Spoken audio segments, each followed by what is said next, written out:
Muslims, as you know. Correct. I mean, the Pope, John Paul II, he asked several times to hear Muslim voices, etc., etc. Now we have Libya, where, again, NATO is helping people that could be considered jihadists or fundamentalists, but they are the people. I mean, do you think this is now the time to close the chapter of 9/11? Well, I think that in many cases that we're trying very hard to do that. And I think that that's what President Obama began to try to do with his speech in Cairo. Yeah. And I think that the United States is trying, I think, very hard to be able to build relationships with Muslim countries around the world. And I think that what's happened, frankly, with the Arab Spring has demonstrated that there is, I mean, it is the best narrative, if you will, for an alternative to what al-Qaeda has been preaching. It demonstrates another way to deal with oppressive governments, to create opportunity, except unlike al-Qaeda, it offers freedom of the press, opportunities for women, economic opportunity for many young people, and I think, therefore, in its own way, and even though these revolutions and what comes next is not neat or tidy or a straight line, it creates in many ways the real hope for the future. There are hopes and fears. You know? But they happened, it's interesting, isn't it? Because they happened without any kind of American intervention in trying to promote democracy. I'm thinking of what you said a little while ago, that America gave an example and was an example. And when they went in militarily and said, as President Bush said, we're here to force democracy into the Middle East, it's obviously it doesn't work. No, and I think that it was interesting, too, because there was some criticism of President Obama that we didn't do more, or we didn't move quickly enough in a variety of areas. Other criticism was we moved too quickly and we said too much. So I think that in many ways, when you are the largest power in the world, it's very difficult to get it right in the eyes of everyone. But one criticism that's been made of President Obama, and I think with some justification, is that 10 years on, this festering sore of the Palestinians and the Israeli problem is still there. And that obviously has always influenced opinion in Muslim countries in the Middle East. And there's been very little evolution of the situation. President Obama, possibly because of the economic crisis which he's dealing with at home, is not really focused on that. Well, in all fairness, I think that it has probably been one of his great frustrations, and I would also disagree with you because it has not been for lack of effort. First, of course, he brought in Senator Mitchell, who spent who then left a fair amount of time working on the problem. He's had Dennis Ross there from the beginning. David Hale is now in there working on this. They've tried to assemble a quartet on a regular basis. I think that we have been, and President Obama has moved been very determined to try and change the dynamic. But again, he doesn't seem to be able to move. Well, the reality is that it's been a problem now for over 60 years. And if it were easily solved, it would have been solved by now. And what's happened too is the changing circumstances over there in the region, either, depending on your perspective, either created opportunity or create more intransigence. And I think that the fact of the matter is that Israel is a democracy, and we may disagree with the Israeli government about this, that, or the other, but it is democracy. And we have Hamas, who, on the other hand, still refuses to acknowledge Israel's right to exist.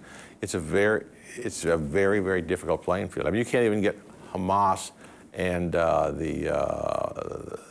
Abbas to agree. Well, on what we should do. I guess that Hamas could argue, and I'm playing the devil's advocate, that they won an election, that they submitted themselves to the vote, and that they were not able to govern because they were boycotted by everyone. But that's their line. But let's return to 9/11, and now at a more personal level. When you woke up and when you saw what happened, and when you talked to people that day 10 years ago, did you have a conscience of who could be behind what was happening? Where were you when it happened? Well, I was in Florida in my law office, and my wife actually was in New York, and she was at LaGuardia Airport waiting to get on an airplane. And we watched the first plane go in, and of course no one knew then what that was. We thought at the time it was an accident, a terrible accident. Larry King told me he thought it was a Schwarzenegger movie that was being filmed. And then when the second plane went in, then of course everyone knew. And at that point, my first concern was for my wife, and because she was in New York. And then I found out that she was safe and had a hotel, so she was fine. But really what happened was, I think all of us were just in a state of shock, that we just could not believe. I had law partners who were in Washington. I had a lot of my law partners were in airplanes.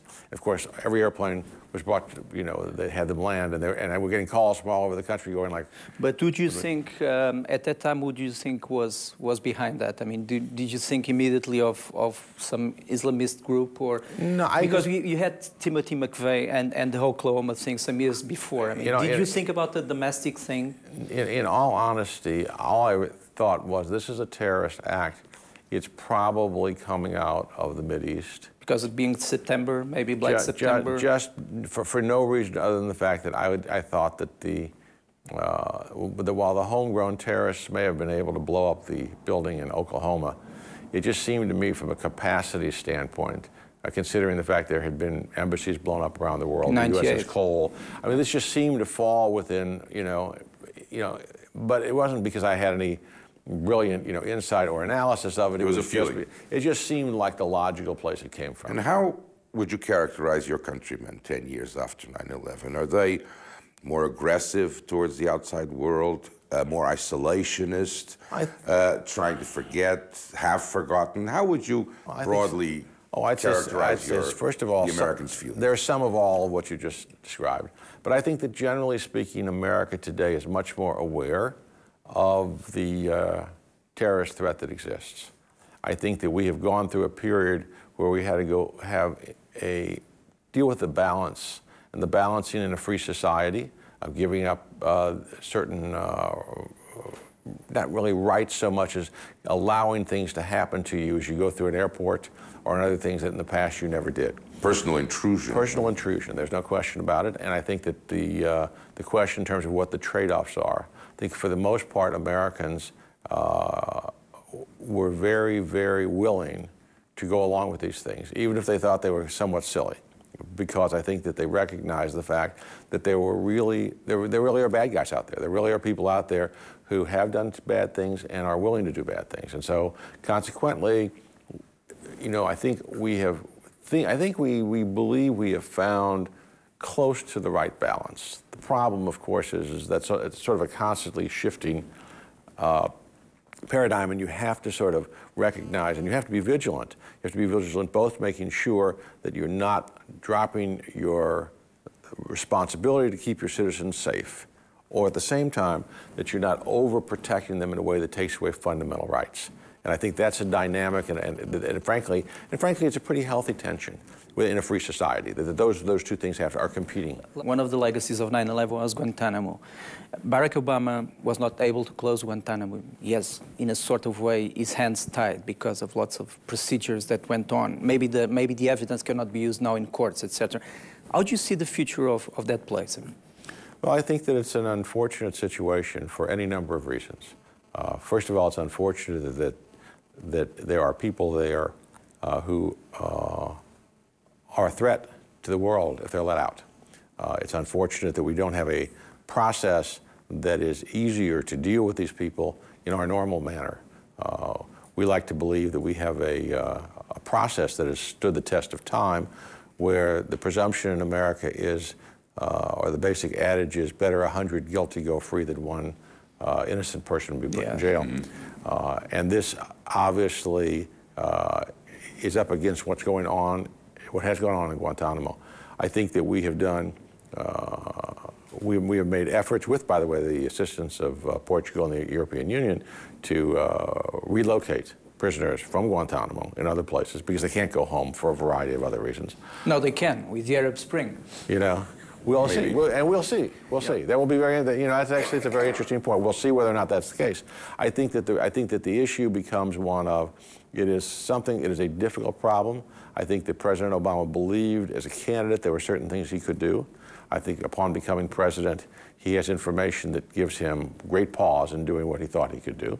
And I think that for him, politically, doing what he's doing is not good, okay? So therefore, one has to presume, as I do, that he's a very bright man. And he thought he could do something, and now he sees the facts, and the facts have compelled him to do something else. And I, for one, believe that he's doing it in good faith and good conscience. And it's like many things that we have in the world, there are no good options. And I think that's what you have to look for, therefore, is the least bad option sometime. And maybe that's what we have here. And we've run out of time. Ambassador, thank you very much once again for, again, having us here. And we hope to come back soon and talk to you some more. I enjoyed it very much. Thank you both for coming. Thank you.